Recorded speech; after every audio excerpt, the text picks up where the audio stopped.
Ladies and gentlemen, we have a expert on economics, specifically in monetary inflation and monetary policy. He teaches at the Western Catholic University in Angers, and he is currently at the American Institute for Economic Research. Dr. Karl-Friedrich Israel, welcome to the Menger Institute podcast. Hello, Matt. It's my great pleasure to be with you. Thank you for the invitation. Yes, I really want to talk to you about inflation, monetary policy. One thing that you've really enlightened me about is this idea of over asset price inflation. Over proportionate asset price inflation, excuse me. Um, and then I would also like to talk to you about this leftist idea of taxing the rich can also be applied to the right as an idea of just eliminating inflation. I think these are great insights. All right, yeah, I'm happy to talk about it. Where should we start? These topics are very, very complex, so I we need guess to figure out where let's, the right starting point is. yeah, if someone's listening for the first time and maybe they are feeling this pressure of inflation, to quote the great Ludwig von Mises, it's important to understand that inflation is not an act of God, but a policy. So, where is this policy of inflation coming from? Well, if you take the approach of the Austrian school following Ludwig von Mises, of course, the root cause of inflation, or let's say an average increase in money prices in the economy. That's typically how we today define inflation.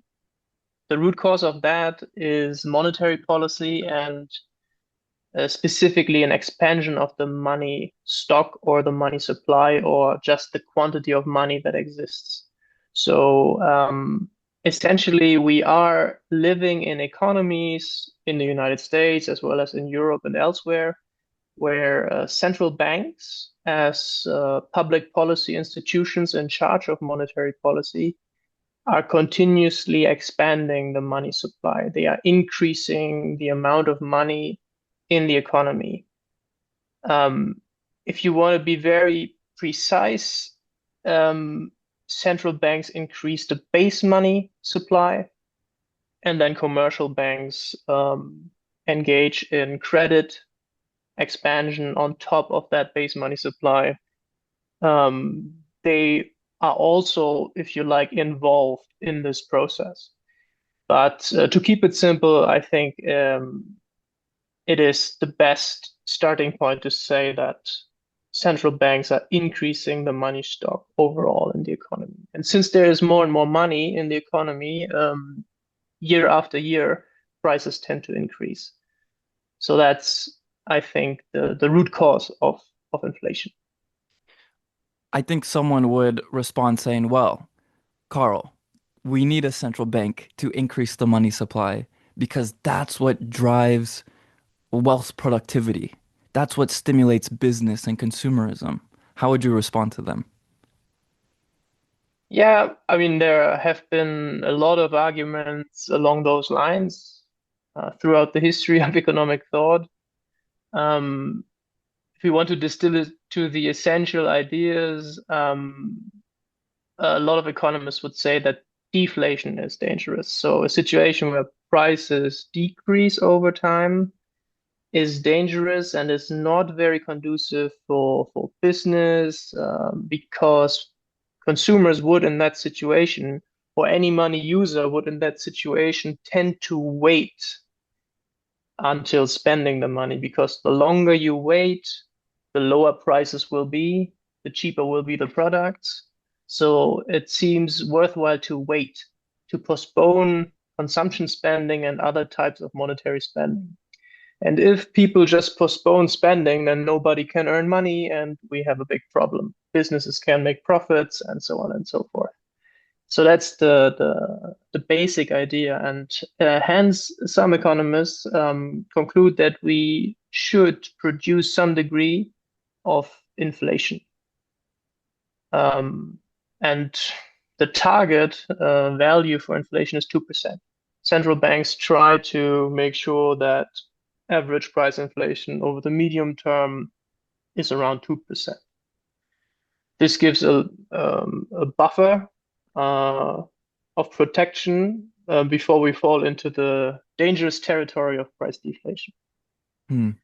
So I would say to that argument that this is not very sound, neither theoretically nor empirically. So there is a lot of empirical research that shows that we can have quite solid economic growth in periods where prices decline over time, where we have price deflation and strong, robust economic growth at the same time. So this, and we see periods like that. For example, in the late 19th century, we have periods of that at least partially today in certain sectors where we have a lot of innovation going on. Where in very innovative sectors we have economic growth, new products are introduced, and prices tend to fall. These things typically go hand in hand. Economic growth as such has a price deflationary effect. The natural effect of economic growth is that prices fall over time, products become cheaper, and this is how the increased wealth sort of spreads through society. Goods and services become cheaper, and we can afford more. And we can only prevent this from happening if we expand the money stock. And if we expand the money stock fast enough, prices will not fall, but they will increase overall. And that's basically the situation we are in today. So the empirics shows that you can have price deflation and robust economic growth. And the theory tells us that this is not a surprise, because whenever we have a situation where for whatever reason economic growth is generated, the natural effect of this will be that prices fall. So this is in the literature also called benign growth deflation. That's actually not even an Austrian point per se. This is pretty mainstream, right? There is mainstream empirical research on this that shows, yeah, you can have robust economic growth with benign growth deflation as a side effect of that. You can also have other types of deflation which are indeed pretty dangerous. And these deflationary periods come about typically in the aftermath of an inflationary expansion. So when you first have an inflationary expansion, commercial banks expand bank credit that is unbacked, and then we tumble into a financial crisis. Banks go bankrupt, and then the money stock typically contracts, right? As the banks go bankrupt, the unbacked money that was issued is basically destroyed. That's a consequence. So the money stock is reduced. And then we have a deflation that is called a bank credit deflation. And that's very dangerous for an economy. Then the financial crisis typically translates into a deeper economic crisis, higher unemployment, very low economic growth as a consequence, and so on. But those are particular circumstances that come about because of previous interventions. We don't want that type of deflation, and we don't get that type of deflation if we do not engage in inflationary policies in the first place. So the way to prevent that is to not engage in inflationary monetary policy, and things will turn out much better. Nice. I want to ask you. Let's get right into this business of predicting the future. Are we headed into a recession, or what would you predict or expect to come in the near future, midterm future? It's very hard to predict, and I typically don't do that because I know my limitations. But when I look at some of the empirical data, and in particular some of the money growth data, some of the inflation data, specifically outside of the consumer price index in certain asset markets, certain asset categories. Um, I have the feeling that we could be in something like an inflationary bubble that is building up. And I do not think that an economic crisis is entirely unlikely. So it might happen in the near to medium term future. But honestly, I don't know. We will see. Hmm. When you talk about this inflationary bubble, is this something that is affected by this idea of over proportionate asset price inflation? Um, yes, I mean, an inflationary bubble or speculative bubble typically runs through some asset categories. And it basically means that we have massive overproportionate asset price inflation in these asset markets that is not really backed up by fundamentals, as the mainstream economists would say. Yeah, so these there are just exaggerations in the pricing of these assets, which are not sustainable, and they will have to collapse at some stage. Um, yeah, and this is very closely tied to monetary policy and monetary expansion.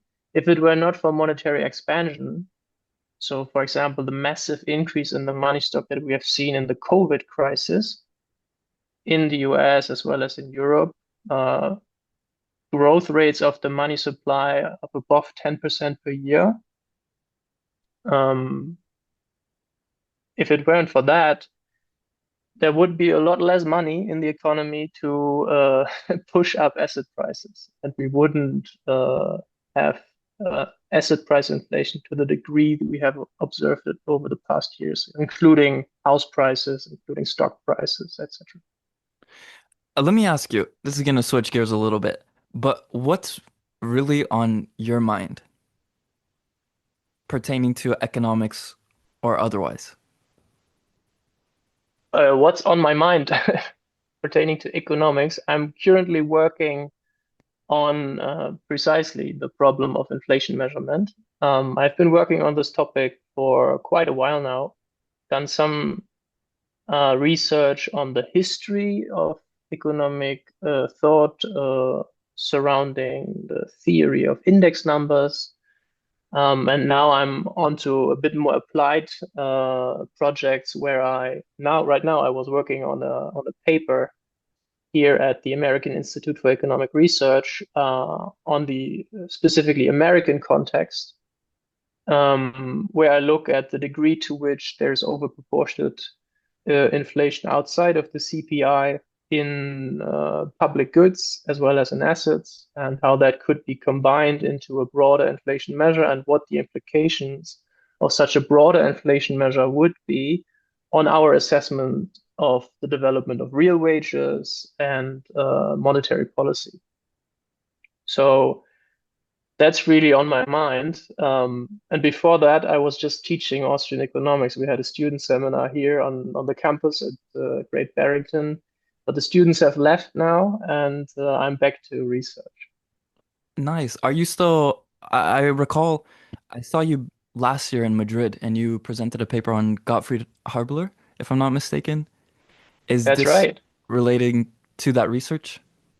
Precisely, yes. I recycle here some elements of my work on Haberler, because Haberler is really one of the uh, greatest economists when it comes to the theory of index numbers, and he has made major contributions about 100 years ago, and nobody has really surpassed him since then, which is astonishing. Uh, there have been a lot of books, papers written on inflation measurement and index numbers and so on, but nobody has really surpassed the contributions of Haberler. Um, and Haberler makes an interesting argument, which involves a couple of very restrictive assumptions.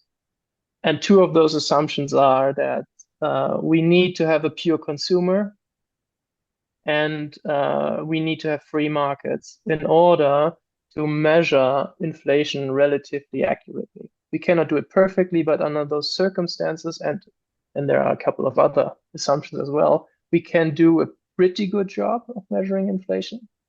But of course, what this means is pure consumer, we don't look at asset prices.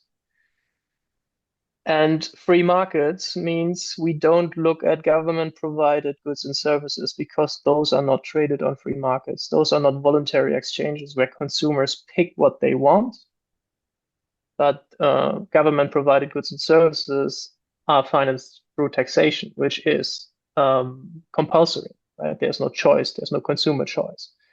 So that's also excluded in a standard inflation measure.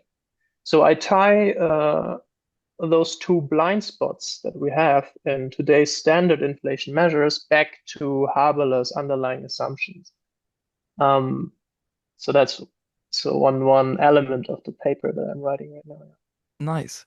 Speaking of previous past economists, Murray Rothbard's 100th birthday just passed, and there's an excellent collection of essays, Rothbard at 100. And I'm curious, I would like to ask you, because you're formerly a student of Professor Holzman, are you an anarchist, and do you like this term? I'm not really publishing on this topic, so I'm not really publishing a lot on political philosophy, although I have published in the Journal of Libertarian Studies, for example, with my colleagues Tate Fagley and Luca Steminiak on COVID-19 policies from a libertarian perspective. So I'm interested in libertarianism. I'm interested in anarcho-capitalism and political philosophy in general, but I'm not primarily working on this. So I'm very rarely in a situation where I have to take an explicit position. But if you ask me what is my philosophical ideal, then indeed a fully libertarian or anarcho-capitalistic society, if you want to call it that, that would be my philosophical ideal. Um, yeah. Uh, uh, So I Lukasz, guess I have to yeah. say yes. Lukasz Dominiak, friend of the podcast, friend of the Institute.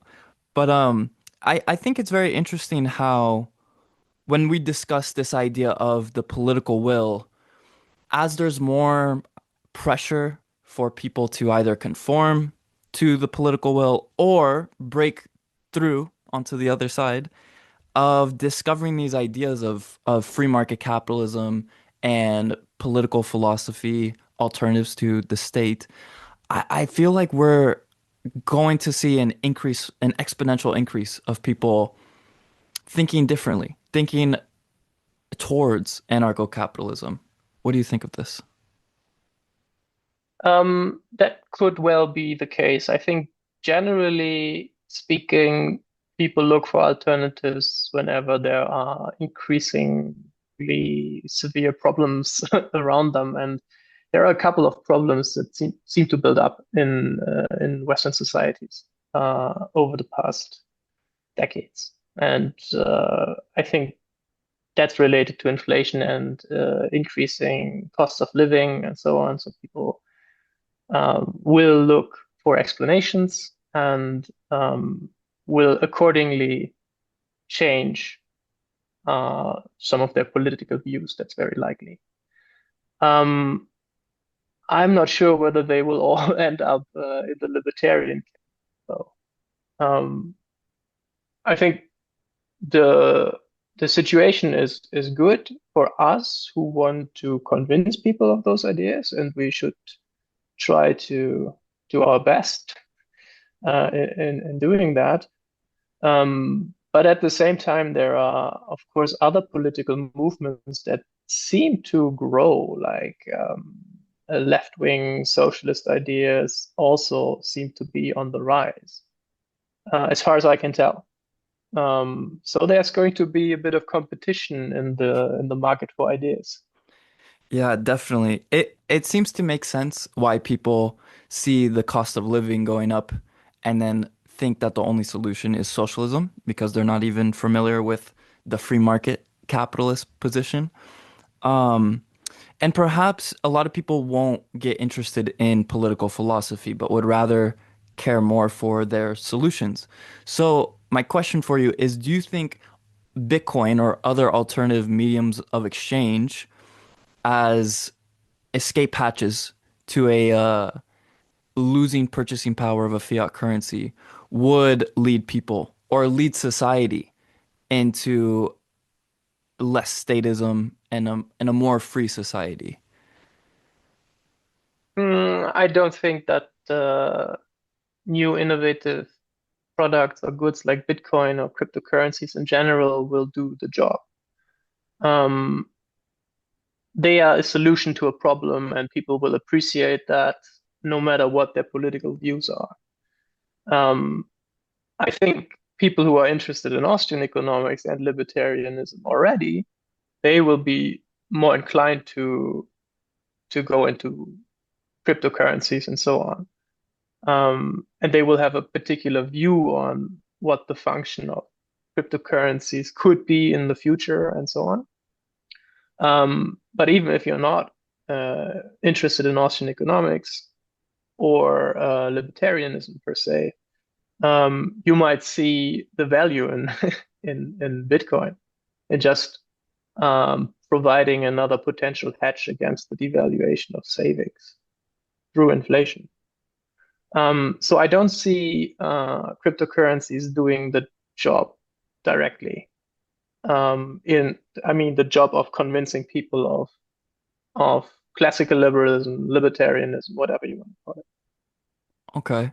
Let me ask you, as you're teaching and you're a professor, what would you like to see from your students studying Austrian economics, whether it be of intellectual research pursuits or more of a social or cultural um, direction? What would you say to that? Well, when I teach at my university in France, I teach general economics, uh, and not per se Austrian economics. Although, of course, when I teach economics, there is a lot of Austrian influences. Um, but so I'm not teaching Austrian economics per se. Uh, I just try to convey the basic truths about economics and how economies work. And what I look for in my students is to spark a genuine interest in thinking about those alleged truths, thinking critically about it, thinking about arguments for and against, comparing different positions. And this has become something that is exceedingly rare among students. I have the feeling like the even the interest and the willingness to think critically about ideas. Most students, unfortunately, are just at the university to get a degree. In many cases, you need a degree to get a job afterwards, etc. You know all that, um, and that's a pity. So for me, as a professor at the university, my most important goal is to spark interest in economics among the students that I teach, or just help them sort of get motivated to put in some effort and some work to understand relatively complicated problems and issues. And if I can accomplish that, I'm happy. And of course, I always have students who are bright and motivated and so on. Um, and this is a real pleasure to work with those students. That really makes the job of a professor enjoyable. Why do you think students are being less intellectually curious now? Um, well, there are multiple reasons, I think. Uh, I believe that just the general standards of the education system have been lowered over time. So students are not not used anymore to really put in work. I have the feeling they are often bored, probably because teaching is often bad. So I don't want to blame the students for everything. So it's really a systemic problem. I think the education system is just bad. Um, and um,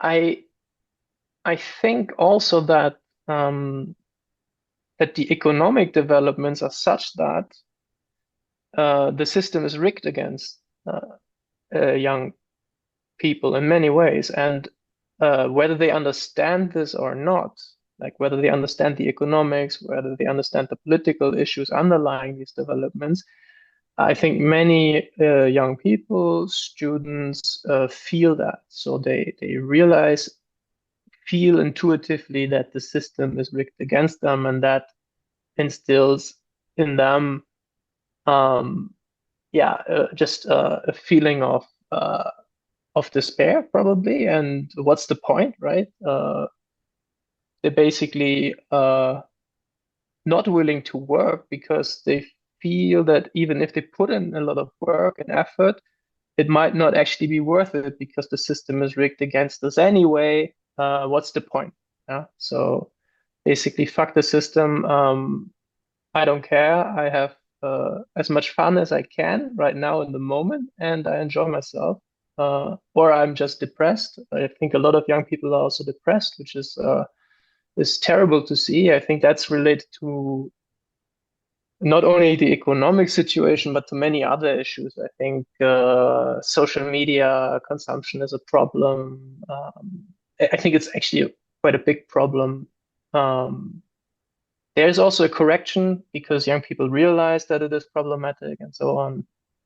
But yeah, it's a very complex, very complex problem with multiple factors to take into account. Yeah, but that would be my first observations. Yeah, I completely agree. I think I resonate or see a lot of that with the younger people too. Combined with the rising cost of education and universities. In the US, it's definitely a bubble, an inflationary bubble. So many universities are subsidizing people to go to college, so the price is going up, the quality is going down, and then they're just getting indoctrination. Uh, yeah, it's tragic. So I think we're gonna see a lot of universities in the near future closing their doors if they don't have a large endowment like the Ivy Leagues or something like that.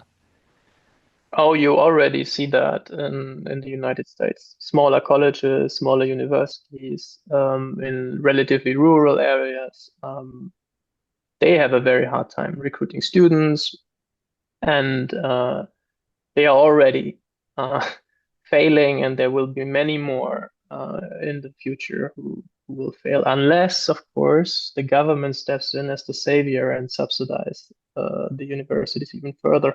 And there will be calls for that. That's very predictable. Um, but that's a particular problem in the United States right now because the education system is fairly different from the European system, where in Europe it's mostly already fully public. So um, we have many of the same problems in terms of decreasing student numbers, enrollment rates, and so on. But since it's very generously subsidized by the government, this can go on for a bit longer than in the US. So private or nominally private universities in the US will react much quicker to the problems, and they will also go bankrupt if the problems become severe enough. Um, and yeah, so there will be a lot of changes in the educational landscape in the United States in the years to come. Yeah. Um, do you think what else are we gonna see calls for nationalizing in perhaps in the US or socializing? How close do you think the US is actually gonna get to socialism?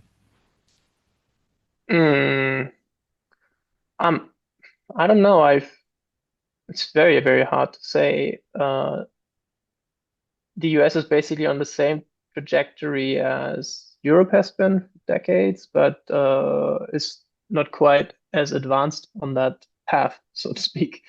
But they go into the same direction. At the same time, I see in the United States a much, much more libertarian general culture among the public. So much stronger than in many European countries. Maybe some Eastern European countries are an exception because they have fairly recent experience with socialism. Um, but generally speaking, yeah, the Americans are much more liberty minded. Uh, and so that's why I'm a bit more optimistic for the United States than I am for Europe. Although also in Europe, we have movements that point in the right direction and people waking up and realizing, okay, maybe going ever closer to socialism is not the right response to our problems. Yeah. Yeah. I always think of the Yuri Meltsev quote where he says, you Americans, it's so amazing to see you so gladly adopt the position we so gladly abandoned. And it's tragic and remarkable. And people will still think that nationalizing all these industries and having socialism is still going to be considered freedom. Like it'll all be done in the name of democracy or freedom or liberty or something. Yeah. Yeah. Um, it's it's very interesting to see people um, from countries like the United States that do not have immediate experience with authoritarian governments, and then you see people, for example, from Venezuela or former Soviet countries who have a completely different perspective, or people from Cuba, or and you can pick your favorite authoritarian regime. These people have a much clearer view uh, on the main problems. Yeah, and some Americans do not have that. They have a pretty rosy and idealistic uh, dream of what socialism would look like. Um, if they were willing to look into the hard empirical evidence that is out there, how real socialist regimes turn out, then they probably would change their mind. Yeah. Do you have, I guess, socialist students, and how do you go about conversating with them when they push you or question you, or you try to question them? Oh, I'm always happy to discuss things with my students, also when they have different political views, which they often have. That's normal. Um, but generally speaking, at my university, students are not too politicized. That's a big difference, for example, from universities in Paris, like or big cities in general. Angers is a relatively small city, but in big cities, students tend to be more politicized, tend to be more ideological, so on. At my university, that's not the case too much. I mean, some students are always there, of course. But I have never had any bad experiences with that. Um, and also when I taught at universities or schools in bigger cities, for example, in Berlin, I taught for years in Berlin, very politicized students, but I still had a good time discussing things with them. I think my students never have the feeling that I have bad intentions or want to indoctrinate them. They appreciate that I talk about interesting things and problems, and they like to engage with them typically. And every once in a while, I have the feeling that I can convince uh, my students to question their priors, which is great. That is great fun. And sometimes they convince me to rethink issues as well. How is the political culture in Berlin with the younger people? well, very left-wing overall, although the economics and business departments are typically not the worst place, uh, but fairly left-wing. We would have students who would consider themselves to be Marxists or be very interested in Marxist economics and would bring up arguments from Marx or from Marxist economics or neo-Marxism. Um, a lot of environmentalism is very strong among the student population in Berlin. And then there are some other trends like more cultural trends. For example, veganism, vegetarianism is a big trend in Berlin, much stronger than in France, for example. Um, then all kinds related to sexual orientation and sexual identity and so on. That's a big thing in Germany and in France. Um, yeah, so that those are some of the particularities. I think that's not unlike the situation in the big metropolitan areas in the United States. Um, Don't they know that Hitler was inspired by Marx? um, I don't think they know that. I bet very few students have actually read Mein Kampf or anything that Hitler wrote or have seriously engaged with Hitler's ideas. I mean, that's true for most people. I mean, most people have an idea of what Hitler stands for, but hardly anyone has actually thought about his ideas in detail. Um, Um, yeah, sorry, you got me thinking because I want to ask you, most socialists I've met and their arguments are moral arguments. In a way, they're moralists. And now I'm thinking why there's such a big overlap with socialists and environmentalists or environmentalism is because it's a moral argument against society. This whole idea of climate climate can be anything. Climate can be the climate of our conversation, the climate of our professional business relationship, as well as environmentalism is a moral cover for like trees or nature or the air to supersede the rights of human beings and society. What do you think about this? um, yeah, I mean, the moralization of the debate is pretty widespread. Uh, to frame your arguments in terms of moral arguments, moral claims, or claims of moral superiority, and so on. That's a very, very modern phenomenon and trend, but it means this has existed before. It's not completely new or innovative, right? Um, it's and it's difficult to argue with that because, and most left-wing people would readily agree, it's partly subjective. It's a value judgment. It's a value uh, question of values, yeah? And those are subjective.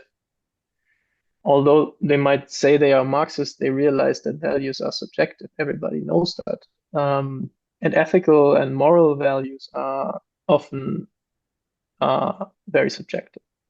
So it's hard to argue on an objective scientific basis about these things. Um, I don't know where this comes from. Like, what is the underlying cause for this trend towards more moralization in public debate? Um, I wish I had a good answer to that. Um, but I believe no matter what the cause is, it's important to engage with it to some extent, because I think there are very good ethical and moral arguments for the libertarian position. And in my opinion, they are very persuasive to people who are genuinely interested. Uh, they are very persuasive because they are very commonsensical, and they provide a very clear picture, very clear view that resonates with with most people, in my opinion. When you really discuss this openly, um, you can convince people, not necessarily to adopt the position directly, but at least convince them that there might be something to it, and it might be worth thinking more about it. I want to circle back to your argument against taxing the rich and how it's very similar to the idea of eliminating monetary inflation. Yeah, Yeah, I'm, yeah. I made this really a comment in an interview with Peter McCormack, um, where I said that, of course, from the left wing perspective, one solution to increasing inequality that we see all around us is to tax the rich and redistribute, a fiscal redistribution to reduce inequality. Very straightforward proposal as a solution to the problem of inequality. And my suggestion was to, before one does that, one should think about the underlying causes of why there is increasing inequality. And this has, of course, many reasons, but um, one reason is political interventionism, specifically in monetary policy. So expansionary monetary policy, inflation contributes to rising inequality. And the main mechanism here is over proportionate asset price inflation. So if house prices and stock prices increase 5, 6, 7, 8% per year, then that's great for all stock owners. It's great for all real estate owners, for basically the wealthy groups in society. They become even richer because of capital gains. Um, and so my suggestion was to stop inflationary monetary policy, stop over proportionate asset price inflation, because that would basically prevent the rich from becoming even richer and uh, the poor from being left behind.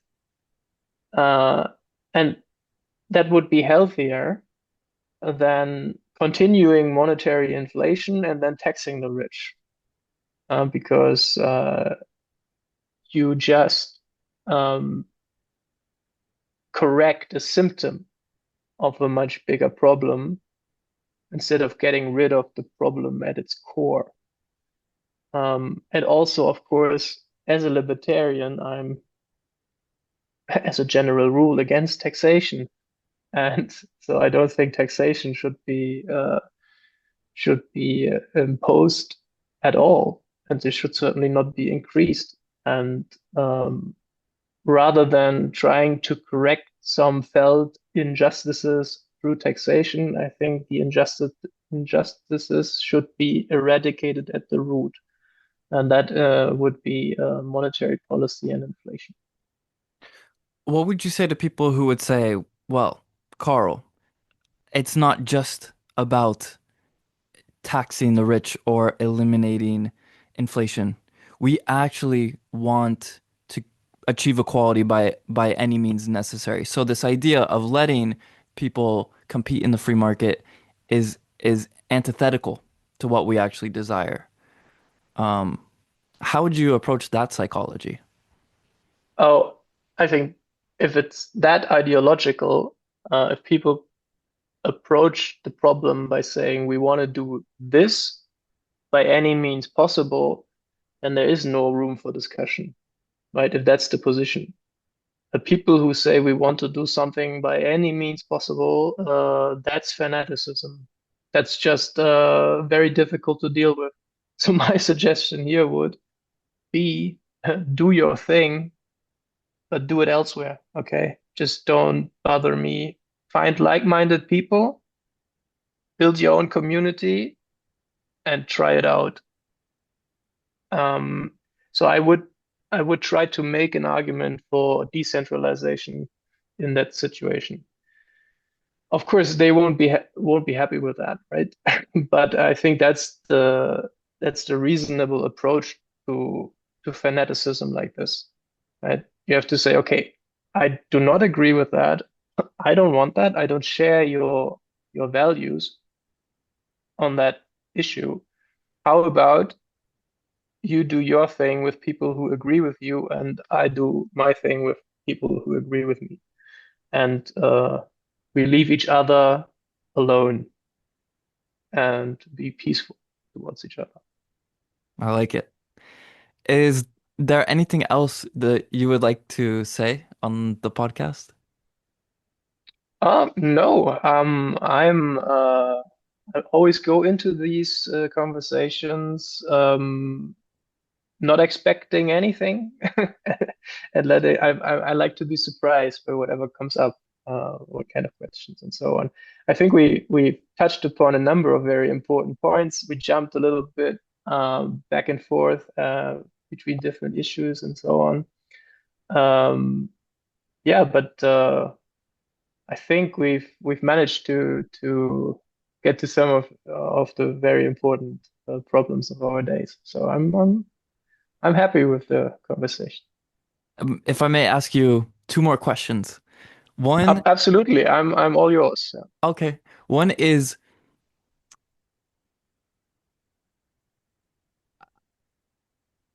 what is your window of optimism for the arrival of a fully anarcho-capitalist society? That's the first question. I don't think it will happen anytime soon. Um, uh, I'm pretty realistic, and there is a big difference between philosophical idealism, right? What's your philosophical ideal? How would a perfect world look in your mind's eye? That's very different from thinking about actual politics, the real world, and the complexities that it brings with it, and just the heterogeneity between people and their values and their visions and their ideals and so on. So in the real world, we always have to make compromises. That's just how it is.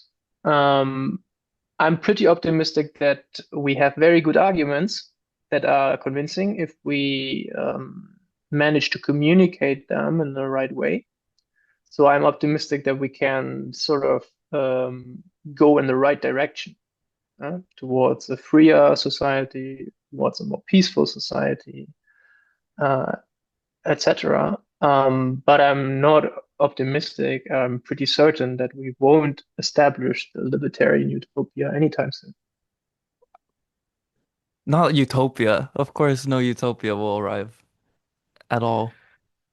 But um, yeah, no, I mean, also I mean, there are different views on how that would look like in detail, right? But I think what we can hope for is precisely to convince people that it is a good idea to decentralize political power. And that would actually be quite important. That would be a big improvement if we could manage to move in a direction of more decentralized political power and political structure. Uh, and there are good arguments to do that. Yeah, I hope we will do it. Because the more decentralized the system is, the more likely it is that people end up living in communities and societies um, that they genuinely appreciate and agree, where they agree to the rules that are in place. And those could look very similar to